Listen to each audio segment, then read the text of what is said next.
Hi, I thought I would talk a little bit about how to collaborate online with musicians in a somewhat latency-free environment. Um, I recently learned about a couple of programs and environments that allow you to um, collaborate musically aside from the normal meeting-oriented software type programs and websites.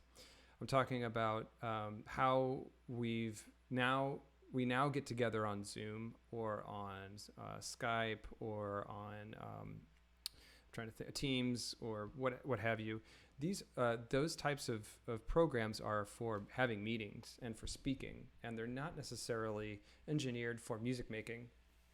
And so um, part of the trouble is a colleague who I recently learned a lot of this about from referred to this as having these are meeting rooms. And if you're trying to make music together or have a collaborative music making environment, you want it to be as optimal as possible so that you're not trying to hold a concert in a meeting room or on a conference table. So these other programs are a little bit more nuanced in terms of audio and audio latency free or low latency latency streaming. So I thought I'd show sort of or share a few things that I've learned from these things from what short experience I have with these devices with these programs. So the first one I'll show is called SoundJack. SoundJack is a program that was not quite ready for prime time once quarantine started happening here in March. And I think they've sort of rushed to get this to work for now. And I think it works pretty okay. All of these products are going to be a little circuitous and labor intensive, but it's okay. But it's not that bad. It's really not. So SoundJack requires a download. And you first have to create a account.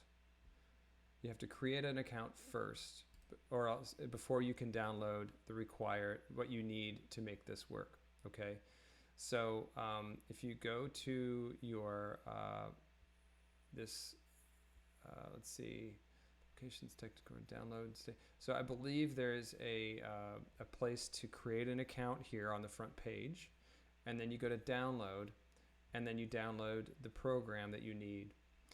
The program that you need after you download it and install it. Let me see if I can find it in my applications folder. It is pardon me, I scroll and look for it.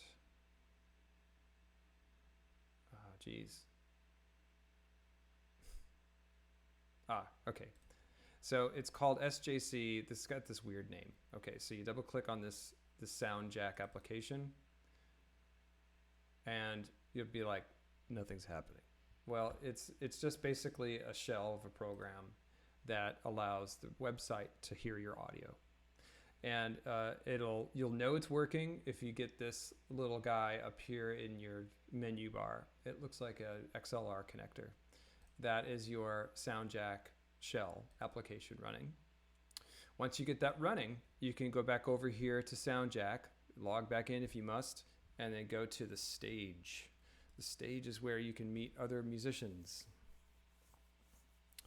And the stage also shows you your audio settings. It'll take a second or two to boot, and it's basically connecting to your audio interface.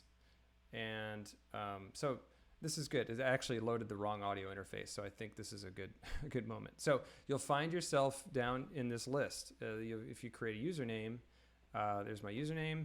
I'm in the yellow, which is not great. You want to be green. So you go up here and select expert settings, and you're in the public stage. This is the place you are in terms of SoundJack. And this setting is for accepting calls. So this is a collaborative environment. If you want to automatically accept any call, that means you can get interrupted at any time. If somebody finds you on SoundJack and wants to make music with you, they can call you. And if you want to manually accept calls and have a choice of who you accept, then that defaults to this one. If you want to decline everything, then you could say decline any call. That way you won't get interrupted. This is your IP address, and this is where your input and output routing is. So I'm going to select my audio interface, and it selected the wrong audio interfaces, so that's why it was in the red. So once you get the right audio interface, you can see your needle sort of moving a little bit. This is a sort of a crude VU meter. It shows you your sample rate, buffer size, what you're sending, and I think the stereo version of your sends is a good idea. And this will adjust your input monitor, and I think it's better to leave this right about here. Okay, so the idea then is that you can make a private room to collaborate with your friends. So if you create a private room, you basically give it a password. I'm just giving it a nonsense word. And then it tells you you're in room 9. And once you have a colleague or friend you want to make music with, you tell them to go to the stage, and you tell them what room to go to, and you tell them the password. Then you get to here, and you have a group of people here. Eventually, people will join. If you want to connect to your colleague or friend you're making music with, you hit this play button, and that will allow you to hear them magically on your interface. And once you connect, you'll get some information over here about latency. And I don't have anybody to connect with just to demonstrate this, but you basically control the volume of their input, their sound here. This is important. This is a buffer size controller drop-down menu. So that tells you how it's a toss-up, or basically a balance between the buffer size. If you want it to be lower, it's a balance between low latency and audio dropout. So latency means it's the delay in time which you hear somebody else over the internet. And like Zoom and Skype, the latency is insane, right? It's not music. It's not optimal for making music. Here, if you want short latency so that you almost immediately hear what happens over the internet with your friend, you will set this to a low value, and that can be good, except sometimes you hear audio dropout, meaning that you'll hear a little hiccup in their audio send every once in a while.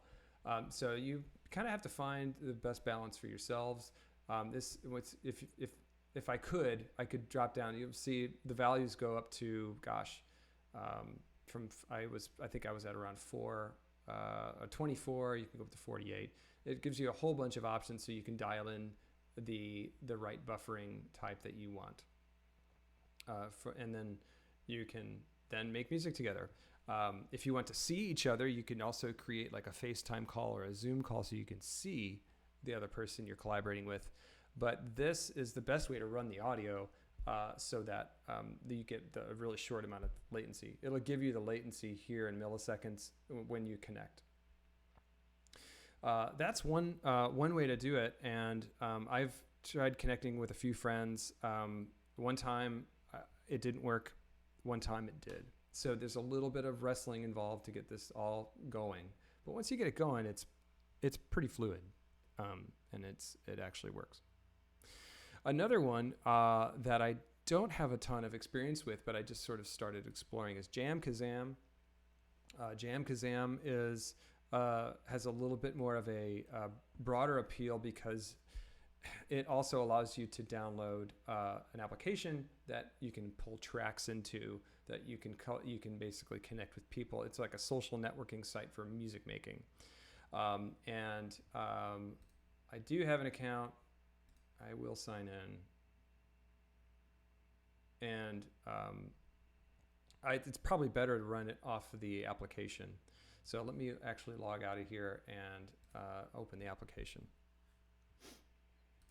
So Jamkazam down here, and I'll quit. I'll leave this stage and room. It's probably best for me to just do one of these at a time. So I'll close SoundJack, turn off SoundJack, and I'll connect to Jamkazam. So you download the application, and your Jamkazam app looks like this. If I can find it. Here it is, Jamkazam.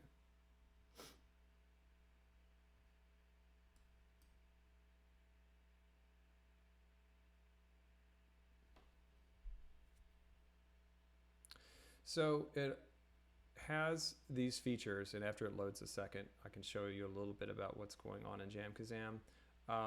You can find people, you can find groups, you can work with tracks, which aren't, they give you one jam track for free, not a lot of them. And then you can find people to work with. You can create your own session to make your own recordings. And so you basically have to set up your audio setup first, and they have a whole lot of help on how to do this. There's a lot of pop-ups that say, hey, you should watch this video, or hey, you should check your settings in this way and that way. So I've set my my inputs. It's already active, and it's listening on my audio interface, and that's great. So if I go to back to the home screen, I can go to Jam Tracks, and I found, so if you want to find a free jam track, you go down here to search, and you can search for anything from, I searched for Miles Davis, and it gave me So What. So I downloaded So What for free. I can also search for any other sorts of things. If you search for Led Zeppelin, you can find Led Zeppelin tracks, all kinds of stuff. So you can play along. The idea is that you can play along with these things. So if I want to play along with So What by Miles Davis, it does also recommend that you not use Wi-Fi, that you have a hardwired connection using Ethernet. I don't know how practical that is for lots of people. If you do a lot of Jamkazamming, maybe you set up a Ethernet-oriented connection, or if you're on campus, or if you're in an office, or what have you. So the idea is that you can play this track and play along with it. So that's great. You can also go to, let me leave my session.